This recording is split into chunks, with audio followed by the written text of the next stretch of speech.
आमको चारोटी बिंदुरे आमर मुख्य प्रशासक पचारे प्रथम बिंदुटी है जो दीघार जगन्नाथ मंदिर होइछि से धाम जो लिखाई आमे कहलु आमर हिंदू धर्म सनातन धर्म रे चारि जुग चारि धाम होछि जगन्नाथ बद्रीनाथ द्वारिकानाथ रामनाथ आउ किए से धाम लिखि पारिबे नहीं ताकू आपण सुपारिश करी राज्य सरकार को कही से धाम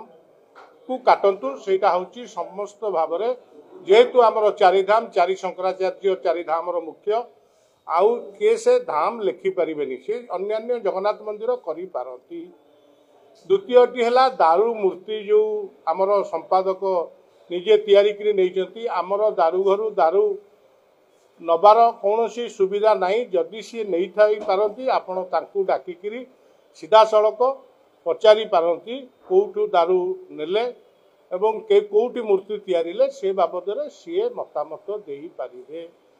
तृतीय क्वेश्चन टी है जे जगन्नाथ महाप्रभु सी हेले दारू ब्रह्म पत्थर रे मूर्ति जगन्नाथ कौटी पूजा पाती नहीं मंदिर भितर जगन्नाथ पत्थर रे हवा सेटा गोटे शास्त्रीय विद्या विरोधी आमे माने मत देलु बाड़ग्राही माने एवं से पत्थर रे जो जेहेतु मूर्ति करिसेंती सेटिकी आम मानकर जीवा अनुचित जेहेतु आमे जगन्नाथ धाम मुख्य धाम ठाकुर आमर जीवा अनुचित सी जेजार जेजेमान सी सेटिकी जाइछंती तांको मत तांको दिया जाई पारे एवं यही बाबद आमर सब आलोचना करागला। चतुर्थ पॉइंट टी है ये जो विवाद चली यार समाधान कौन मुझे समाधान होची आपण जो मैंने जाइए जहाँ करते सहित